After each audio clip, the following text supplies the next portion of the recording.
बिस्मिल्लाहिर्रहमानिर्रहीम। Dear students, आज की इस वीडियो में हम क्लास 11 चैप्टर नंबर 7 स्टार्ट करने लगे हैं, जिस चैप्टर का नेम है जी ऑसिलेशंस। डियर स्टूडेंट्स, अगर आपको याद हो चैप्टर नंबर 3 में हम लीनियर मोशन डिस्कस कर चुके हैं इन 1 डायमेंशन। इसी तरह चैप्टर नंबर 3 में रहते हुए प्रोजेक्टाइल मोशन में हम 2 डायमेंशन को भी डिस्कस कर चुके हैं। डियर स्टूडेंट्स, चैप्टर नंबर 5 के अंदर हम सर्कुलर मोशन पढ़ के आ रहे हैं। तो सर्कुलर मोशन अगर आपको याद हो तो जब एक बॉडी यूनिफॉर्म एंगुलर वेलोसिटी के साथ सर्कल में मूव करता था तो वहाँ पे डिस्टेंस की वैल्यू कांस्टेंट रहती थी। फिर से रिपीट कर रहा हूँ कि अगर एक सर्कल में आपका particle angular uniform angular velocity से मूव कर रहा है तो वहाँ पे डिस्टेंस की वैल्यू क्या रहती थी? कांस्टेंट रहती थी।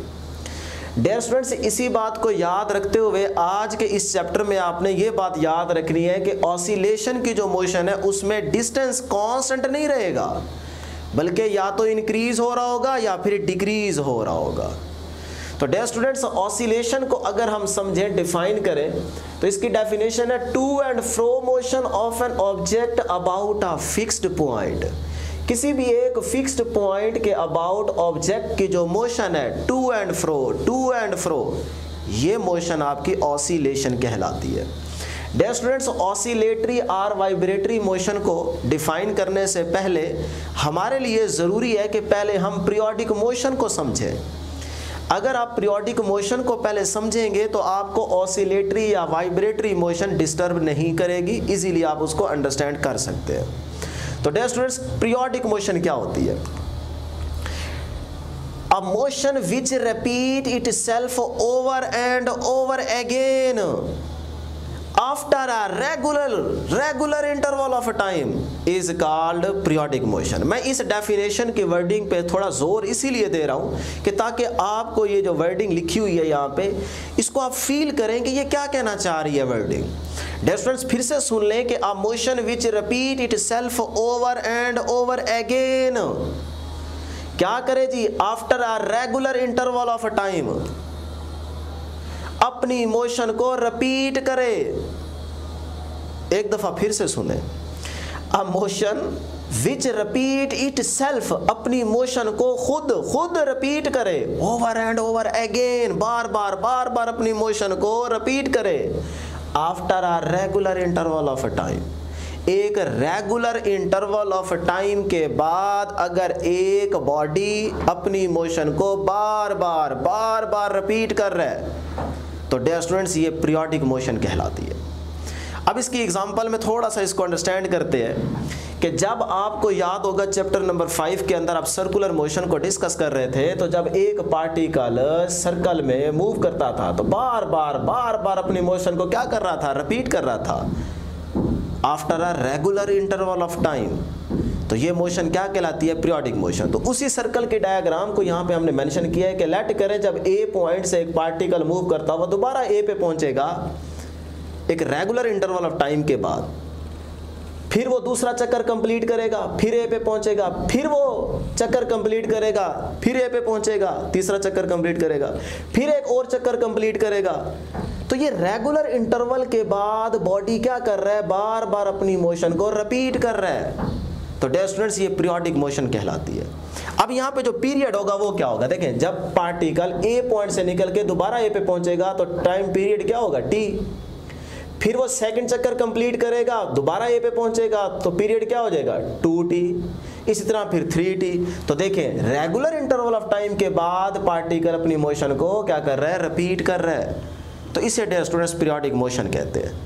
अब पीरियोडिक मोशन का ग्राफ स्टूडेंट्स यहाँ से ये वाला याद रख बैठते हैं और हर जगह वो सोचते हैं कि शायद पीरियोडिक मोशन का ग्राफ सिर्फ इसी तरह का बन सकता है। डियर स्टूडेंट्स, याद रखिएगा कि ज़रूरी नहीं है कि हर जगह ग्राफ आपका पीरियोडिक मोशन में ऐसा ही दिखे आपको।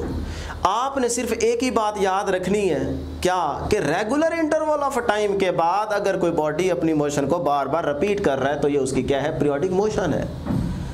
अब उसमें हम एक सेकंड ग्राफ डिस्कस करते हैं डियर स्टूडेंट्स, ये भी पीरियोडिक मोशन का ग्राफ है। अब इसमें आपने क्या बात याद रखनी है कि देखिए, अलोंग वाई एक्सिस आपके पास हाइट है, अलोंग एक्स एक्सिस आपके पास क्या है? टाइम।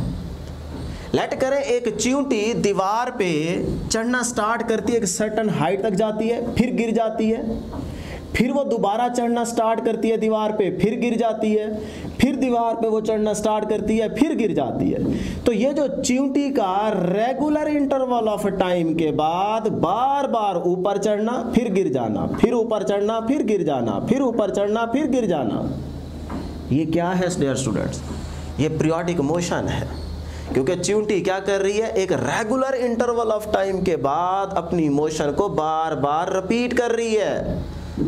तो ये उस चींटी की पीरियोडिक मोशन है। तो डियर स्टूडेंट्स, ये सिर्फ बताने का मकसद था कि ग्राफ किसी भी शेप का हो सकता है, लेकिन आपने सिर्फ पीरियोडिक मोशन में जो इंपॉर्टेंट पॉइंट है वो ये याद रखना है कि रेगुलर इंटरवल ऑफ टाइम के बाद अगर कोई बॉडी अपनी मोशन को बार बार रिपीट कर रहा है तो ये उसकी पीरियोडिक मोशन है।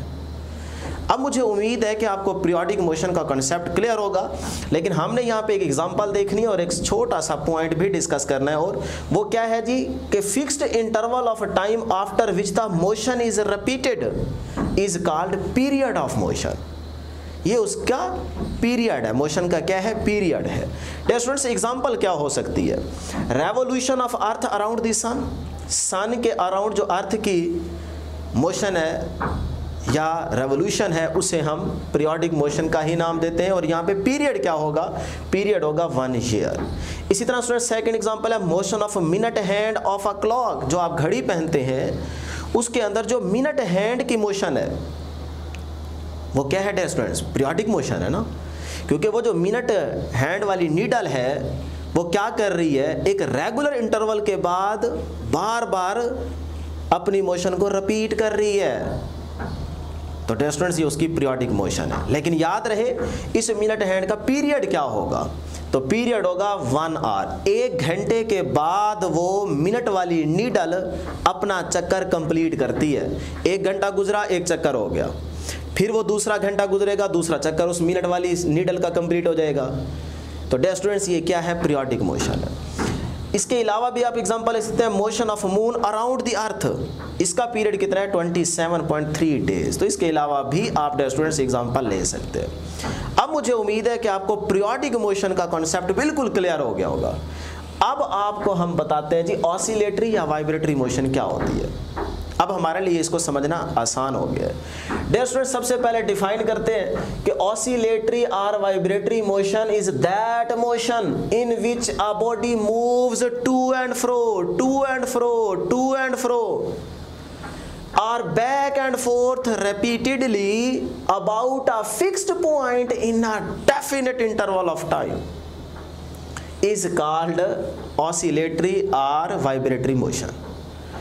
Dear students, इसको आसान तरीके से अगर आपने समझना हो तो मैं यूं कह सकता हूं कि यही पीरियोडिक मोशन अगर एक फिक्स्ड पॉइंट के अबाउट परफॉर्म कर रही हो तो इसी पीरियोडिक मोशन को आप ऑसिलेटरी और वाइब्रेटरी मोशन का नाम देते हैं। लेकिन स्टूडेंट्स, आपने डिफाइन इस तरह से करना है वर्डिंग में, क्योंकि हमने यहाँ पे प्रॉपर डेफिनेशन उसकी मेंशन की है ताकि आपको नंबर पूरे मिले। इसका सेकंड पॉइंट क्या है, oscillatory motion is also called as harmonic motion. Students, next हमारे पास टॉपिक आने वाला है सिंपल हार्मोनिक मोशन। तो उसमें हार्मोनिक क्या है, तो यही ऑसिलेटरी मोशन को आप हार्मोनिक मोशन का नाम देते हैं। तो इसीलिए ये बात भी आपने याद रखनी है। एग्जाम्पल क्या हो सकती है जी, एग्जाम्पल आपकी बुक ने 4 एग्जाम्पल मेंशन किए, हमने यहाँ पे 2 को डिस्कस किया। आप चाहें तो 3-4 और भी बता सकते हैं, लेकिन हमने 2 इसीलिए बनाए क्योंकि इसी एग्जाम्पल्स को हम आगे मेंशन करेंगे। Motion of mass suspended from a spring, कि हमारे पास एक वर्टिकल स्प्रिंग है जिसके साथ हमने एक ऑब्जेक्ट जिसका मैस m है उसको अटैच किया हुआ है। डियर स्टूडेंट्स, जैसे ही आप इस m पे, मैस पे एक्सटर्नल फोर्स अप्लाई करके इसको डिस्प्लेस कराएंगे और उसी एक्सटर्नल फोर्स को फिर रिलीज करेंगे, तो यही आपका object to and fro move करना स्टार्ट कर देगा। ये उसकी क्या है, ऑसिलेटरी और वाइब्रेटरी मोशन है। सेकंड एग्जांपल है motion of bob of a simple pendulum. तो सिंपल पेंडुलम की एग्जांपल आपके सामने है कि जब ये आपका पार्टिकल इस मीन पोजीशन पे होगा तो आप उसको डिस्प्लेस कराएंगे। डिस्प्लेस कराने के बाद आप जैसे ही एक्सटर्नल फोर्स को रिमूव करेंगे तो ये पार्टिकल मूव करना स्टार्ट कर देगा। ये उसकी क्या है, टू एंड फ्रो मोशन। तो ये क्या कहलाती है डियर स्टूडेंट्स, ये ऑसिलेटरी और वाइब्रेटरी मोशन कहलाती है। इसके अलावा आपकी बुक ने जो एग्जांपल दी है वो स्टील रूलर क्लैंप्ड की एग्जांपल दी है। और एक और एग्जांपल भी आपको याद होगी, आपने क्लास 10th में बॉल एंड बाउल सिस्टम पढ़ा था, तो वो भी आप एग्जांपल यहाँ पे मेंशन करना चाहें तो कर सकते हैं। डियर स्टूडेंट्स, ये थी आपके पास ऑसिलेटरी और वाइब्रेटरी मोशन का कॉन्सेप्ट। अब मैं उम्मीद करता हूँ कि आपको ये डेफिनेशंस जो थी ये सारी क्लियर होगी। लेकिन अब हम चलते हैं जी एक क्वेश्चन की तरफ कि हाउ टू गेट ऑसिलेशन, कि आप ऑसिलेशन को हासिल कैसे कर सकते हैं। तो डियर स्टूडेंट्स, अगर आपको याद हो तो क्लास 10th में chapter number 10 simple harmonic motion की एक्सरसाइज का पहला क्वेश्चन यही था कि आप सिंपल हार्मोनिक मोशन के लिए कौन सी कंडीशंस जरूरी समझते हैं कि अगर वो अप्लाई करें तो सिंपल हार्मोनिक मोशन परफॉर्म करेगी, अदरवाइज नहीं करेगी। तो वो कंडीशंस पूछ रहा था वहां पे सिंपल हार्मोनिक मोशन के लिए। तो आज का ये क्वेश्चन भी हमें यहाँ पे क्लियर करेगा कि वो कौन सी कंडीशंस हैं सिंपल हार्मोनिक मोशन के लिए। तो डियर स्टूडेंट्स, फिर से सुन लें, हाउ टू गेट ऑसिलेशन। तो ऑसिलेशन को हासिल करने के लिए हमारे पास 2 पॉइंट बड़े इंपॉर्टेंट है। नंबर 1, आप ऑब्जेक्ट को डिस्प्लेस कराएं, और नंबर 2, फिर उसी ऑब्जेक्ट को क्या करते हैं डियर स्टूडेंट्स, रिलीज करते हैं। तो इस बात को थोड़ा सा हम एग्जांपल से समझते हैं कि देखें, पहले नंबर पे ऑब्जेक्ट को हमने क्या करना है, डिस्प्लेस करवाना है, अपनी उसकी मीन पोजीशन से उसको हटाना है। ठीक है, तो डियर स्टूडेंट्स, इसमें एग्जांपल आप चाहें तो सिंपल पेंडुलम की ले सकते हैं, लेकिन हमारी बुक ने जो एग्जांपल ली है वो है हॉरिजॉन्टल मास स्प्रिंग सिस्टम। तो हमारे पास यहाँ पे केस देखिएगा जरा कि एक ऑब्जेक्ट जिसका मास m है उसको हमने स्प्रिंग के एक एंड के साथ फिक्स कर दिया, और स्प्रिंग का दूसरा एंड हमने एक फिक्स्ड स्पॉट के साथ फिक्स कर दिया। फ्रिक्शनलेस सरफेस पे हमने उसको प्लेस किया हुआ है। अब डियर स्टूडेंट्स, ये जो मास है आपके पास, ये इस टाइम यानी कि ए डायग्राम में ये क्या है, रेस्ट में है। ये ए डायग्राम है, तो ए डायग्राम में ये ऑब्जेक्ट रेस्ट पे है। अगर ऑब्जेक्ट रेस्ट पे है तो यहाँ पे डिस्प्लेसमेंट की वैल्यू क्या है, 0, वेलोसिटी की वैल्यू क्या है, 0, एक्सेलरेशन की वैल्यू क्या है, 0, और फोर्स भी क्या है, 0 है। डियर स्टूडेंट्स, अब पहला पॉइंट समझिएगा कि इस ऑब्जेक्ट को क्या करवाना है, डिस्प्लेस करवाना है। अगर आप ऑसिलेशन चाहते हैं तो क्या करवाएं, पहले नंबर पे डिस्प्लेस कराएं। तो डियर स्टूडेंट्स, मैं इस ऑब्जेक्ट को डिस्प्लेस करवाता हूं। डिस्प्लेस करवाने के लिए इस ऑब्जेक्ट पे डियर स्टूडेंट्स मुझे एक्सटर्नल फोर्स अप्लाई करनी पड़ेगी। तो मैं इस पे एक्सटर्नल फोर्स अप्लाई कर देता हूं। ठीक है जी। तो ये वाला ऑब्जेक्ट अब इस पॉइंट पे रहने की बजाय, यानी कि मीन पोजीशन से कहां चला गया, एक्सट्रीम पे चला गया डियर स्टूडेंट्स। जैसे ही आपने फोर्स अप्लाई की तो ये ऑब्जेक्ट यहां रहने की बजाय, इस पॉइंट पे रहने की बजाय अब वो इस पॉइंट पे आ चुका है डियर स्टूडेंट्स। ए से बी पे चला गया है। आपने क्या की, एक्सटर्नल फोर्स अप्लाई की। अब स्टूडेंट सेकंड पॉइंट क्या है कि आप उसी ऑब्जेक्ट को रिलीज कर दें। अब स्टूडेंट्स, रिलीज करने का मतलब क्या है, तो पहली बात याद रखिएगा, रिलीज करने का मतलब ये है कि आप उसी एक्सटर्नल फोर्स को रिमूव कर दें। क्या कर दें, रिमूव कर दें। तो मैं यहाँ पे क्लियर कर देता हूं कि नंबर 1 पे हमारा मतलब था डिस्प्लेस कराने का कि उस ऑब्जेक्ट पे आप एक्सटर्नल फोर्स अप्लाई करें, एक्सटर्नल फोर्स अप्लाई करें। और रिलीज करने का डियर स्टूडेंट्स क्या मतलब था कि आप उसी एक्सटर्नल फोर्स को रिमूव कर दें। क्या कर दें डियर स्टूडेंट्स, रिमूव कर दें। ठीक है जी। फिर क्या होगा, फिर ऑब्जेक्ट ऑसिलेट करना स्टार्ट कर देगा। कहाँ लिखा है, कहाँ लिखा है, कहाँ लिखा है, ये लिखा हुआ है, देन बॉडी स्टार्ट ऑसिलेट। अगर ये 2 पॉइंट आप अप्लाई कर दें तो आपका ऑब्जेक्ट ऑसिलेट करना स्टार्ट कर देता है। फिर क्या होता है, ये तो अगली बात है ना। तो इसका मतलब जैसे ही हमने एक्सटर्नल फोर्स अप्लाई की, ऑब्जेक्ट यहाँ आ चुका है, अब हम उसी एक्सटर्नल फोर्स को रिमूव करेंगे। तो डियर स्टूडेंट्स, जैसे ही आप उस एक्सटर्नल फोर्स को रिमूव करेंगे तो यहाँ पे एक और फोर्स एक्ट करना स्टार्ट कर देगी, और वो फोर्स होगी आपके पास डियर स्टूडेंट्स रीस्टोरिंग फोर्स।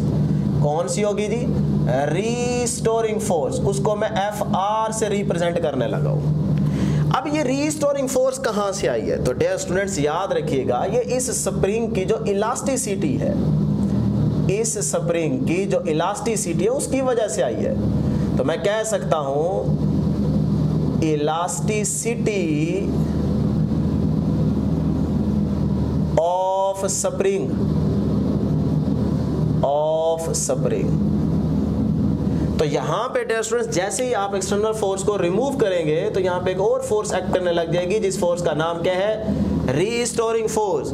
और ये रीस्टोरिंग फोर्स इस ऑब्जेक्ट को मजबूर कर देगी, कोशिश नहीं करेगी, वो मजबूर कर देगी कि आप मीन की तरफ चलो।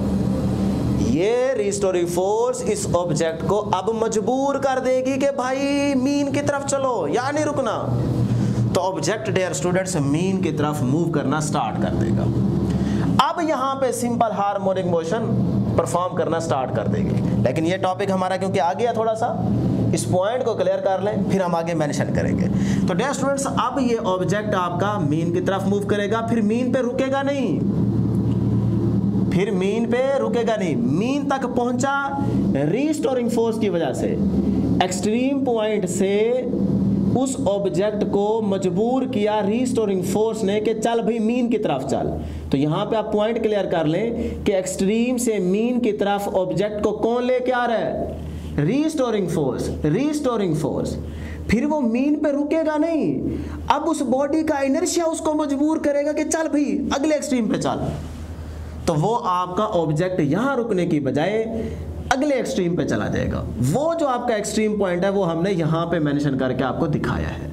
तो यहां पे आप देख सकते हैं कि वो यहां रुकने की बजाय अगले एक्सट्रीम पे जाएगा, तो आपका मैस इस पोजीशन पे आ जाएगा।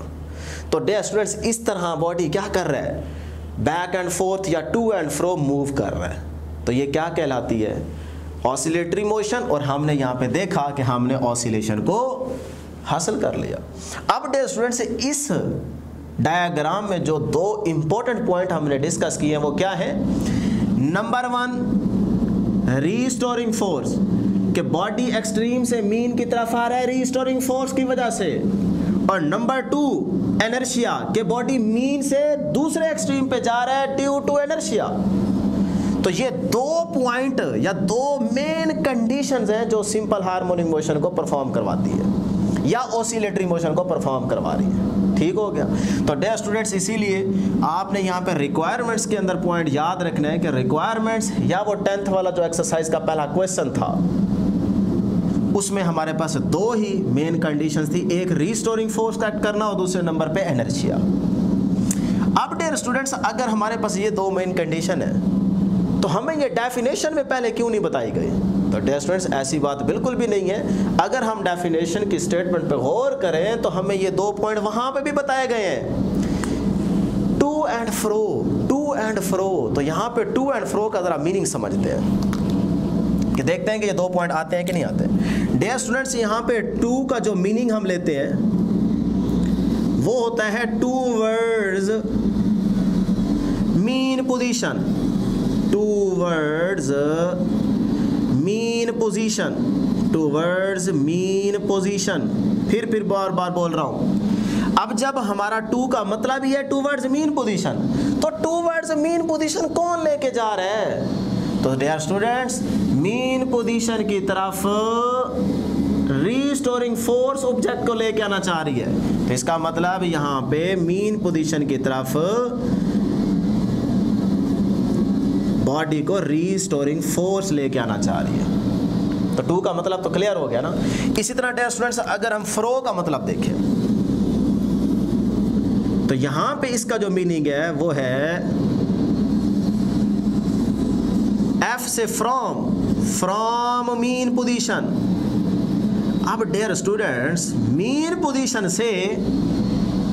पोजीशन से एक्सट्रीम तक कौन लेके जा रहा है या दूसरे एक्सट्रीम पे कौन लेके जा रहा है, मीन पे तो पहुंच गया ना, और मीन से अब दूसरे एक्सट्रीम कौन लेके गया है, तो वो एनर्शिया लेके गया है, बॉडी का एनर्शिया उसे लेके जा रहा है। तो डियर स्टूडेंट्स इसका मतलब फ्रॉम मीन से आपको या आपके बॉडी को कौन लेके जा रहा है, एनर्शिया।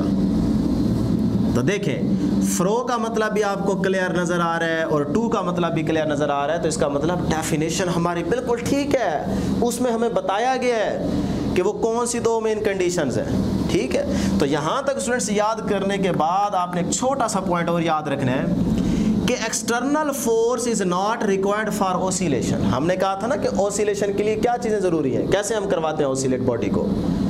तो याद रखिएगा वो जो आपने एक्सटर्नल फोर्स स्टार्ट में अप्लाई की थी ना, वो ज़रूरत नहीं है बॉडी को ऑसिलेट करवाने के लिए। बॉडी को ऑसिलेट करवाने के लिए ज़रूरी क्या था, ये 2 पॉइंट, और जिसमें हमारे पास मेन रिक्वायरमेंट्स इन 2 चीज़ों की थी। एक्सटर्नल फोर्स की ज़रूरत ऑसिलेशन के लिए ज़रूरी नहीं है। क्लियर हो गया।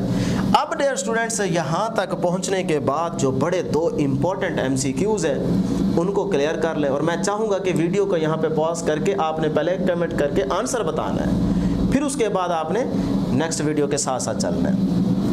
रीमेंबर, याद रखिएगा, जितना आपको पढ़ाया है समझाया है उसी से आपको यहाँ पे 2 MCQs क्लियर कराने हैं। पहला MCQ है जी, all oscillatory motion simple harmonic motion हो सकती है कि नहीं हो सकती?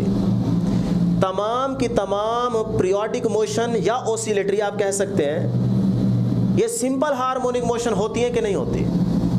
यस और नो में आपने आंसर देना है। वीडियो को पॉज करें और अपना कमेंट के अंदर आंसर पहले बताएं, फिर आगे चलें। दूसरा पॉइंट क्या है कि ऑल सिंपल हार्मोनिक मोशन क्या ऑसिलेटरी मोशन हो सकती है, यानी कि जितनी सिंपल हार्मोनिक मोशन है क्या वो जरूरी है कि वो ऑसिलेटरी मोशन भी हो या पीरियोडिक मोशन भी हो?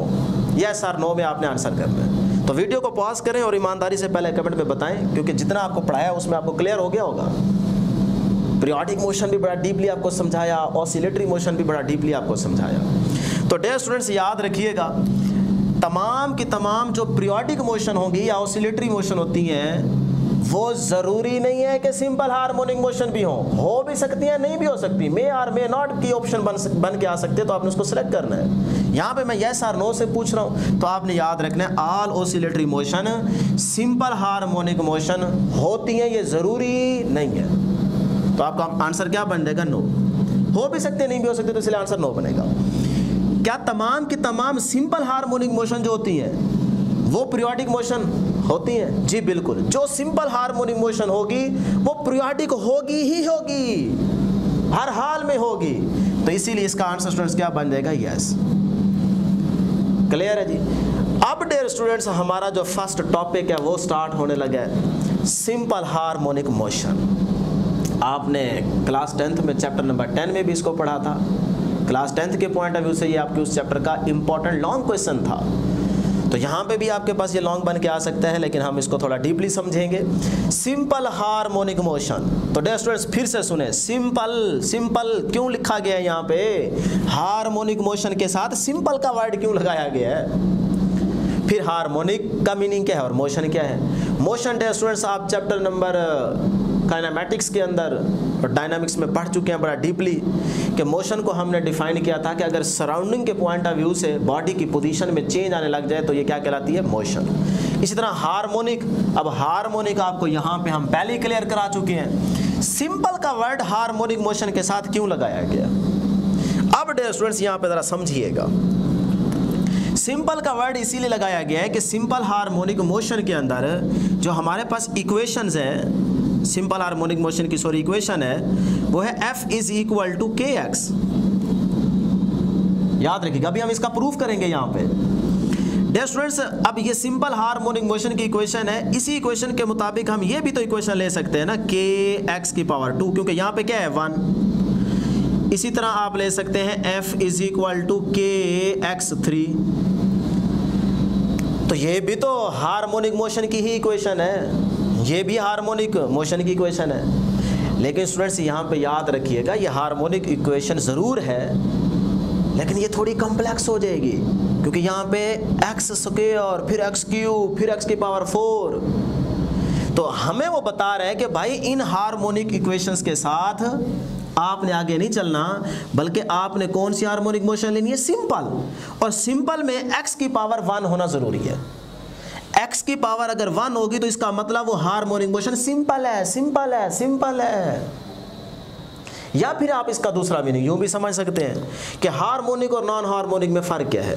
डियर स्टूडेंट्स, हार्मोनिक का मतलब है कि अगर आपके पास हार्मोनिक फंक्शन सिर्फ सिंपल यूज़ हो रहा है तो वो आपकी सिंपल हार्मोनिक मोशन की इक्वेशन है। अगर आपके पास सिंगल या सिंपल हार्मोनिक फंक्शन यूज नहीं हो रहा तो वो आपके पास क्या है, नॉन हार्मोनिक है।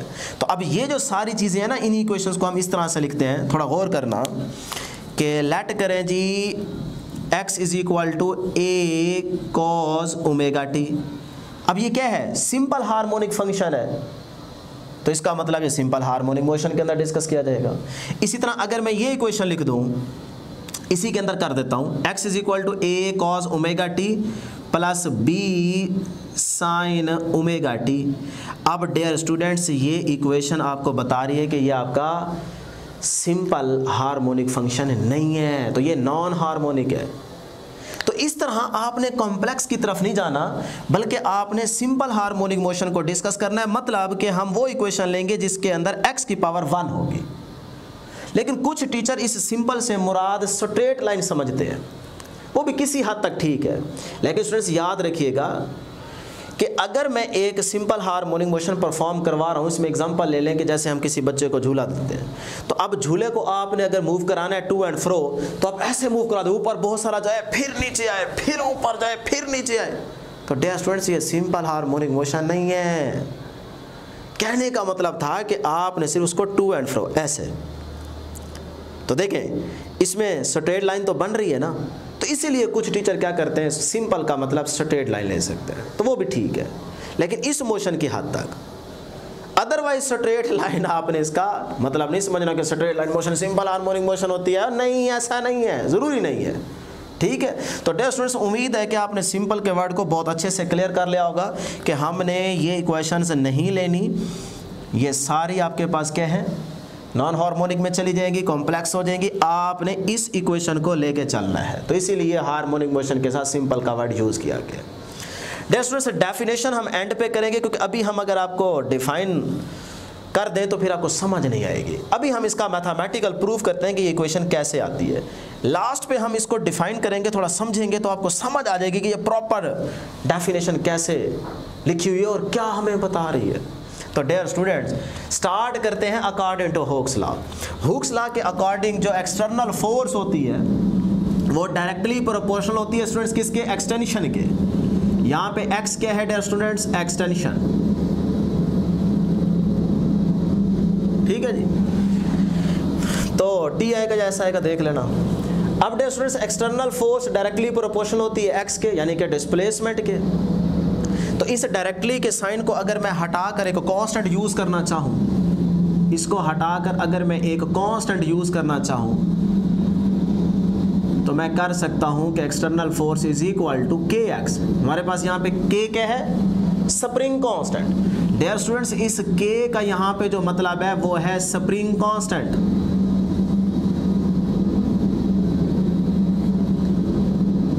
स्प्रिंग कांस्टेंट, और इसका कभी कभी आप नाम याद रखते हैं फोर्स कांस्टेंट।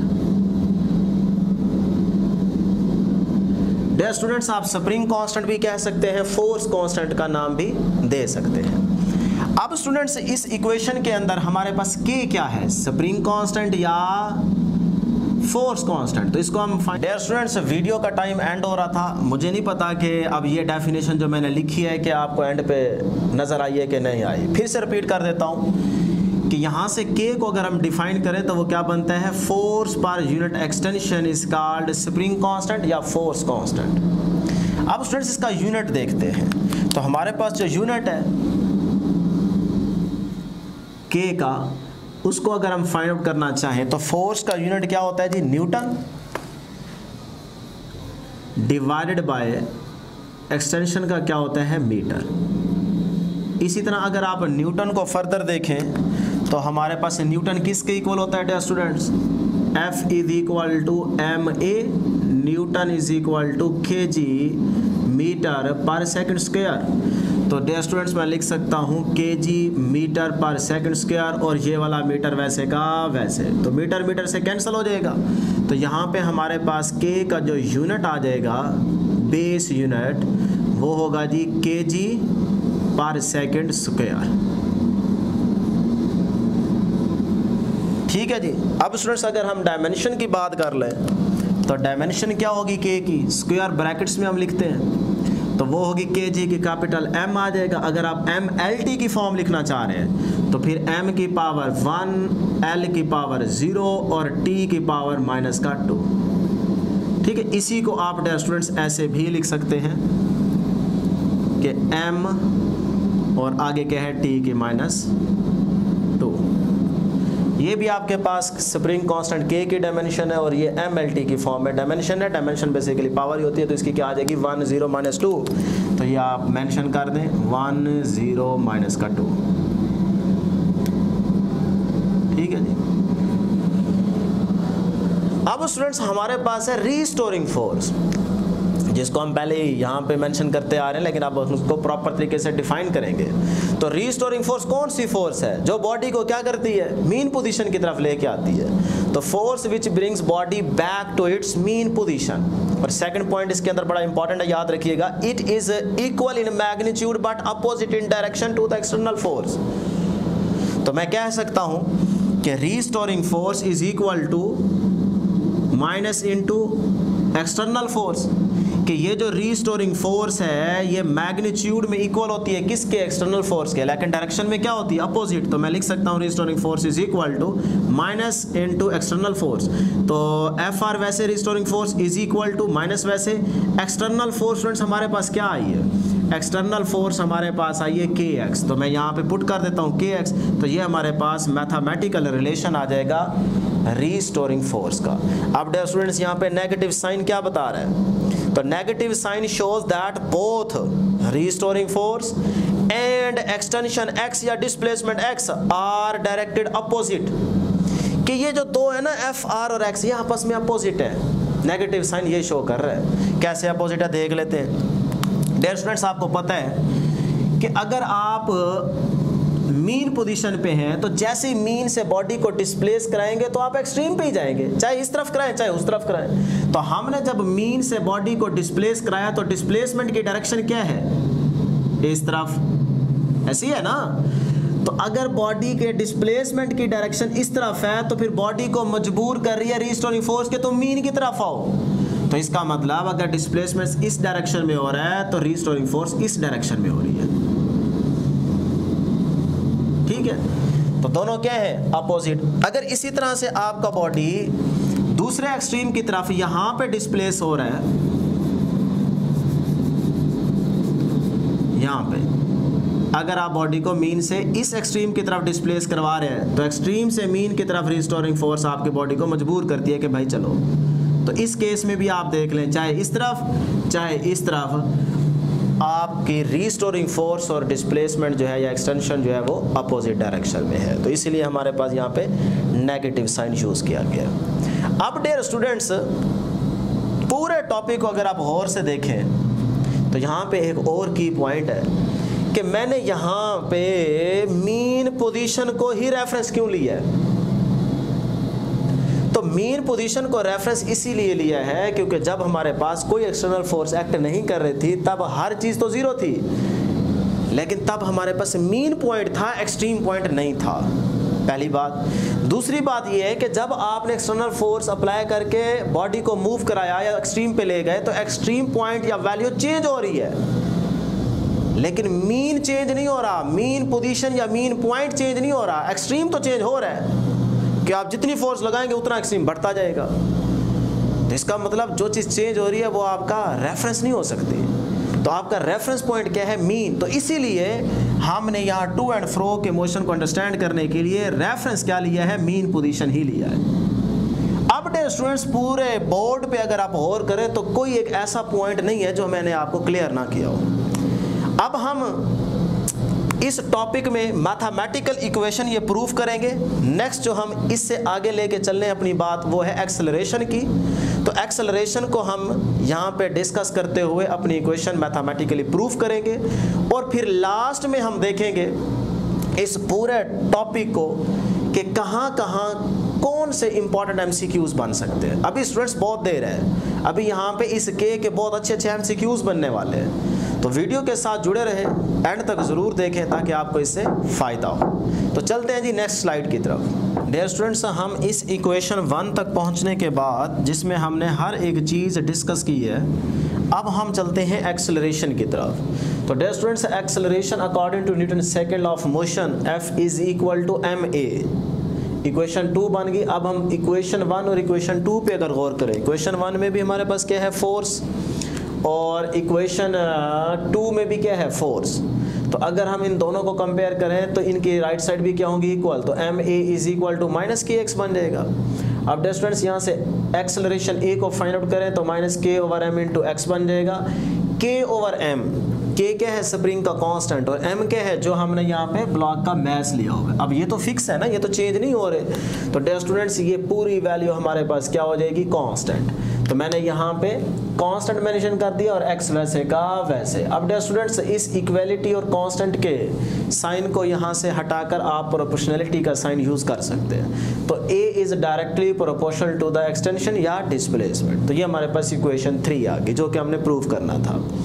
डियर स्टूडेंट्स, अब अगर आप इस इक्वेशन को देखते हुए सिंपल हार्मोनिक मोशन की डेफिनेशन पे गौर करें या उसको समझना चाहें, तो हम इजीली समझ सकते हैं कि जो हमने यहाँ पे सारा काम किया है अकॉर्डिंग टू हुक्स लॉ हमने स्टार्ट की थी इक्वेशन, और हमने प्रूफ जाके एंड पे किया कि a is directly proportional to the x। Sorry, यहाँ पे आप माइनस ज़रूर मेंशन करेंगे क्योंकि ये जो आपके पास नेगेटिव साइन है ये वैसे रहेगा।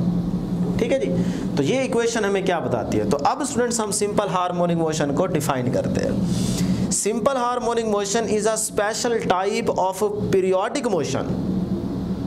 देखिए, वही बातें कर रहे हैं जो हम स्टार्ट में करके आ रहे हैं। इतना टाइम हमने इसीलिए लगाया कि ताकि आपको ये टॉपिक पूरी तरह से समझ आ जाए, इसीलिए थोड़ा ज़्यादा टाइम लग रहा है। वीडियो को छोड़ के भागना नहीं है, एक एक चीज़ गौर से समझनी है। In which a particle moves to and fro repeatedly about a mean position under a restoring force। देखें, नई चीज मिल गई ना, जो बार बार हम वहां पे जोर दे रहे थे। under a restoring force which is always directed towards mean position। तो restoring force की डायरेक्शन स्टूडेंट्स क्या थी, मीन पोजीशन की तरफ। तो वही चीज लिख रहा हूं, under a restoring force which is always directed towards the mean position and whose magnitude at any instant is directly proportional to the displacement. लेकिन कौन सा displacement, displacement of the particle from the mean position at that instant. और mean position से जो displacement हो रहा है extreme की तरफ या किसी भी इंस्टेंट की तरफ, कोई भी आप पॉइंट ले सकते हैं, यहाँ पे, लेकिन मीन से डिस्प्लेसमेंट की डायरेक्शन ये है। चाहे इस तरफ लेंगे तो वो ये बन जाएगी। तो उस डिस्प्लेसमेंट के क्या होनी चाहिए, आपकी फोर्स की मैग्नीट्यूड डायरेक्टली प्रोपोर्शनल होनी चाहिए। तो डियर स्टूडेंट्स, हमने यहाँ पे देखा था अकॉर्डिंग टू हुक्स लॉ में, या फिर यहाँ पे भी देख सकते हैं, इसको हटाएं अगर आपके को, तो ये रीस्टोरिंग फोर्स जो है ये डायरेक्टली प्रोपोर्शनल आ रही है जी एक्सटेंशन के। ठीक है, और नेगेटिव साइन आप यूज करेंगे तो ये आपके पास इक्वेशन बन गई। अब डियर स्टूडेंट्स, ये देखें आप जरा स्टेटमेंट के अकॉर्डिंग चीज़ें आ रही हैं कि नहीं आ रही। तो प्रॉपर डेफिनेशन आपको यहाँ पे लिख के दी है कि हमारे पास सिंपल हार्मोनिक मोशन कौन सी मोशन होती है, कि एक पीरियोडिक मोशन की स्पेशल टाइप है जिसमें हम पार्टिकल को मूव कराते हैं टू एंड फ्रो, और वो पार्टिकल अपनी मोशन को रिपीटेडली एक फिक्स्ड या मीन पोजीशन के अबाउट रिपीट करता है अंडर आर रिस्टोरिंग फोर्स, और वही रिस्टोरिंग फोर्स फिर डायरेक्टली प्रोपोर्शनल होती है, यानी कि उसका मैग्नीट्यूड वही रिस्टोरिंग फोर्स क्या होती है, always directed towards the mean position की तरफ होती है, एंड हुज मैग्नीट्यूड, और उसी का मैग्नीट्यूड जो होता है at any instant is directly proportional to the displacement, और वही रिस्टोरिंग फोर्स क्या होती है, डायरेक्टली प्रोपोर्शनल होती है डिस्प्लेसमेंट के। That is called simple harmonic motion. तो अब डियर स्टूडेंट्स, हमारा सिंपल हार्मोनिक मोशन का टॉपिक यहाँ तक एंड हो चुका है। अब यहाँ से आपने थोड़ा सा गौर करना है कि देखें, यहाँ पे जैसे ही आपने स्टूडेंट्स यहाँ पे बात की थी कि रिस्टोरिंग फोर्स और एक्स क्या थे, यहाँ पे नेगेटिव साइन क्या बता रहा है कि क्या थे, डायरेक्टेड अपोजिट। उसी तरह से स्टूडेंट्स यहाँ पे भी याद रखिएगा कि एक्सेलरेशन और एक्स क्या है, अपोजिट। तो अगर आपके एक्सेलरेशन की डायरेक्शन इस तरफ है तो इसका मतलब क्या होगा कि अगर डिस्प्लेसमेंट की डायरेक्शन मीन से एक्सट्रीम है तो एक्सेलरेशन की डायरेक्शन क्या होगी, टुवर्ड्स द मीन पोजीशन। अगर मीन से एक्सट्रीम इस तरफ आपके डिस्प्लेसमेंट की डायरेक्शन है तो एक्सेलरेशन की डायरेक्शन क्या होगी, टुवर्ड्स द मीन पोजीशन। तो दोनों क्या आ रहे हैं, अपोजिट आ रहे हैं। तो यहाँ तक क्लियर करने के बाद आप छोटा सा नोट याद रखिएगा कि यहाँ से पूछा जा सकता है कि सबसे पहला एमसीक्यूज यहाँ से पूछा जा सकता है इस इक्वेशन को देखते हुए। इसको भी देख सकते हैं, इसको भी देख सकते हैं, इसको भी देख सकते हैं। एक्सेलरेशन और एक्सटेंशन की रेशो अगर पूछ ली जाए तो ratio between A and x, acceleration and extension, तो डियर स्टूडेंट्स वो क्या हो सकती है। अल्फा ऑप्शन हमें यहाँ पे मेंशन कर देता हूँ कि मैक्सिमम एट मीन, एम से यहाँ पे मीन है, ठीक है आप समझ लें। और बीटा ऑप्शन है मैक्सिमम एट एक्सट्रीम।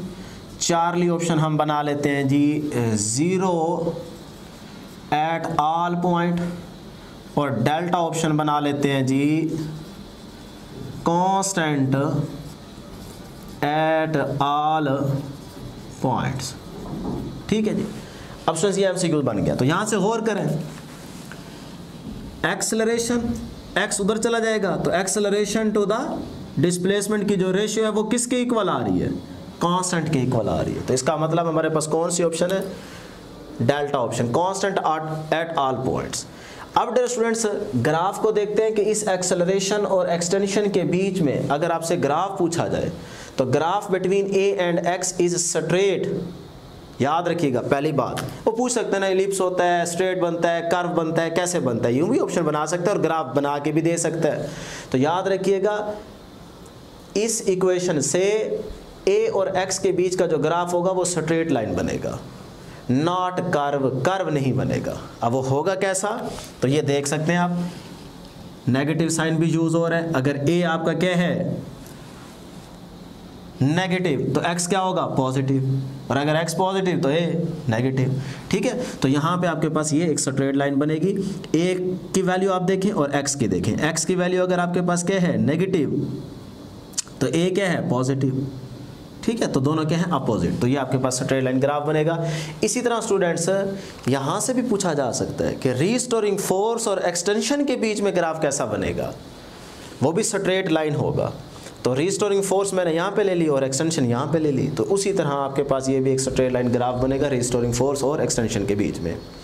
अब डियर स्टूडेंट्स यहाँ पे एक छोटा सा क्वेश्चन है कि पूरा टॉपिक आपका एंड हो चुका है। Can a linear motion of a body be simple harmonic motion? तो इस क्वेश्चन का आंसर आपने ज़रूर कमेंट सेक्शन के अंदर बताना है, ठीक है जी। नेक्स्ट हमारे पास एक और बहुत इंपॉर्टेंट एमसीक्यूज है कि स्प्रिंग कांस्टेंट जो हम डिस्कस कर चुके हैं कि के हमारे पास यहाँ पे पिछली स्लाइड में हमने डिस्कस किया था कि स्प्रिंग कांस्टेंट के या फिर फोर्स कांस्टेंट जो के है, अगर वो स्प्रिंग कांस्टेंट हमारे क्या हो हार्ड, अगर स्प्रिंग हमारे पास क्या हो थिक हो, हार्ड हो, तो फिर के की वैल्यू ज़्यादा होगी या कम होगी या चेंज ही नहीं होगी। तो याद रखिएगा अगर स्प्रिंग आपके पास हार्ड है तो स्टूडेंट्स के कांस्टेंट की वैल्यू बढ़ रही होगी, बढ़ जाएगी, ज़्यादा होगी। अगर स्प्रिंग आपके पास क्या है सॉफ्ट तो फिर के की वैल्यू क्या होगी, कम होगी, ठीक है। इसी तरह स्टूडेंट्स आपने याद रखना कि जो के है ये थिकनेस के डायरेक्टली प्रोपोर्शनल है। थिक होगा तो के भी बढ़ेगा, सॉफ्ट होगा तो के भी कम होगा। तो मैं कह सकता हूँ जो थिकनेस है ये डायरेक्टली प्रोपोर्शनल है किसके, के, ठीक है। और इसी तरह से स्टूडेंट्स अगर आप के का रिलेशन और देखना चाहें, कहाँ यहाँ देख लेते हैं कि इस फार्मूले से अगर देखें के हमने पिछली स्लाइड में फाइंड आउट किया था, फिर से कर लेते हैं। K is equal to F over X. तो के और एक्स इन्वर्सली प्रोपोर्शनल है, तो मैं कह सकता हूँ कि के इन्वर्सली प्रोपोर्शनल है जी किसके, एक्सटेंशन के, या फिर आप इसको लेंथ भी कह सकते हैं। तो ये आपका एक और एमसीक्यूज बन जाएगा। अब स्टूडेंट्स याद रखिएगा for series combination of springs, कि अगर मेरे पास एक स्प्रिंग नहीं है, एक से ज़्यादा स्प्रिंग है, और मैं उनको अगर सीरीज में कनेक्ट कर दूं, सॉरी यहाँ पे सीरीज में अगर कनेक्ट कर दूं तो फिर उस के का आंसर क्या आएगा? तो याद रखिएगा, फिर सीरीज कॉम्बिनेशन में आपके पास जो स्प्रिंग्स का रिलेशन होगा के का, वो होगा 1/k इज इक्वल टू जितने नंबर दिए उनको इस तरतीब से आप ऐड करते जाए। अब ये चीज़ आपने कहाँ पढ़ी थी? कैपेसिटर में पढ़ी थी, ठीक है, 10th क्लास में भी और नेक्स्ट सेकेंडर में भी आके पढ़ोगे। इसी तरह से फॉर पैरेलल कॉम्बिनेशन अगर पूछ लिया जाए स्प्रिंग में कि आपके पास एक से ज़्यादा स्प्रिंग है और उनको पैरेलल कनेक्ट किया जाए, तो फिर हमारे पास टोटल कांस्टेंट के की वैल्यू क्या होगी? तो फिर आप इस तरह से k1 + k2 + k3 इनको ऐड कर देंगे तो हमारे पास टोटल कांस्टेंट के की वैल्यू आ जाएगी। अब ये कैपेसिटर का पैरेलल कॉम्बिनेशन में रिलेशन पढ़ा था आपने क्लास 10th में। अब स्टूडेंट्स इसको याद रखने का तरीका क्या है? देखें, आपने एक चीज़ याद रखनी है, KFC का नाम सुना है आपने? जी बिल्कुल सुना होगा। तो आप यहाँ पे याद रख लें KFC, ठीक है। अब C से बनता है कैपेसिटर, F से बनता है फोकल लेंथ और K से बनता है स्प्रिंग कांस्टेंट K। अब इन तीन का जब भी सीरीज में और पैरेलल में रिलेशन पूछेगा ना, तो इन तीनों का सेम ही रहेगा। अब कैपेसिटर में जब आप सीरीज की बात करते हैं तो रिलेशन यही नहीं होता, 1/C equivalent is equal to 1/C1 + 1/C2 + 1/C3। तो देखिए आज के का भी तो उसी तरह बन रहा है। इसी तरह पैरेलल कॉम्बिनेशन में कैपेसिटर क्या बनता था? C equivalent is equal to C1 + C2 + C3 and so on.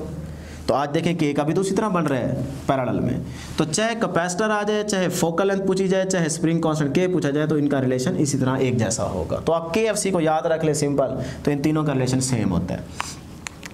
अब डियर स्टूडेंट्स पूरा टॉपिक एंड चुका है, लेकिन यहाँ से जो आपके पास इंपॉर्टेंट MCQs बनाए जा सकते हैं, तो वो आपसे सिर्फ इतना पूछ सकता है कि मीन पोजीशन पे डिस्प्लेसमेंट की वैल्यू क्या होगी, तो आपको पता है 0। इसी तरह वेलोसिटी की वैल्यू क्या होगी? मैक्सिमम, या फिर इसको आप कांस्टेंट कह सकते हैं। लेकिन याद रहे ये कौन सी वेलोसिटी है मीन पे? जब बॉडी को आप सिंपल हार्मोनिक मोशन की फॉर्म में नहीं लेके आ रहे, तब तो वेलोसिटी 0 थी ना, क्योंकि बॉडी रेस्ट पे था, भी एक्सटर्नल फोर्स आपने अप्लाई नहीं की थी। वो एक अलग कहानी है जो मैंने पिछली स्लाइड में बात की थी। ये है कि अब बॉडी परफॉर्म कर रहा है सिंपल हार्मोनिक मोशन को, तब वो पूछ रहा है कि मीन पे बताएं वेलोसिटी क्या होगी। तो याद रखिएगा वो तब आपके पास मीन पे जो वेलोसिटी होगी वो क्या होगी? मैक्सिमम, जिसको आप कांस्टेंट भी कह सकते हैं, कांस्टेंट मैक्सिमम होगी। अब ये कौन सी है? ये इंस्टेंटेनियस वेलोसिटी है। ये उस पॉइंट, मीन वाले पॉइंट की वेलोसिटी पूछी जा रही है, तो इंस्टेंटेनियस वेलोसिटी है, ठीक है। इसी तरह एक्सेलरेशन क्या होगा? मीन पे 0 होगा, क्योंकि कांस्टेंट होगी ना, तो उसी इंस्टेंट पे आपके पास एक्सेलरेशन क्या हो जाएगा? 0, क्योंकि मैंने आपको बताया था कि जब तक वेलोसिटी में चेंज नहीं आएगा एक्सेलरेशन प्रोड्यूस नहीं होगा। तो इसी तरह काइनेटिक एनर्जी क्या होगी? मैक्सिमम। काइनेटिक एनर्जी क्या होगी? सॉरी, मीन पे देखिएगा, ये ब्लैक वाले मीन पे काइनेटिक एनर्जी मैक्सिमम होगी, क्योंकि वेलोसिटी मैक्सिमम होगी। इसी तरह पोटेंशियल एनर्जी क्या होगी? 0। टोटल एनर्जी क्या रहेगी? सेम। टोटल एनर्जी क्या रहेगी मीन पे? सेम। अब जी एक्सट्रीम पे क्या हो रहा होगा? तो एक्सट्रीम पे डिस्प्लेसमेंट मैक्सिमम हो रहा होगा। इसी तरह वेलोसिटी एक्सट्रीम वाले पॉइंट पे मिनिमम होगी। मिनिमम को आप 0 कह सकते हैं, क्योंकि बॉडी चलते चलते फिर रुक जाएगा ना एक्सट्रीम पे, तो इसीलिए आपके पास वेलोसिटी क्या हो जाएगी? मिनिमम या 0। एक्सेलरेशन क्या होगा एक्सट्रीम पे? मैक्सिमम। काइनेटिक एनर्जी क्या होगी एक्सट्रीम पे? मिनिमम। पोटेंशियल एनर्जी क्या होगी एक्सट्रीम पे? मैक्सिमम। टोटल एनर्जी क्या रहेगी एक्सट्रीम पे? सेम रहेगी। और यही सारी चीज़ जो कि दूसरे एक्सट्रीम पे है, यही पहले एक्सट्रीम पे भी सेम चलती जाएगी, ठीक है। तो ये थी स्टूडेंट्स हमारे पास आज की डिस्कशन। थोड़ा लेक्चर ज़रूर लेंथी हो गया, लेकिन आप इसको अगर गौर से चीज़ों को नोट करेंगे तो आपको इंशाल्लाह फ़ायदा भी होगा। तो आज के लिए इतना ही। दुआओं में ज़रूर याद रखिएगा और अपने इस चैनल को भी शेयर करते रहिएगा। Thank you so much.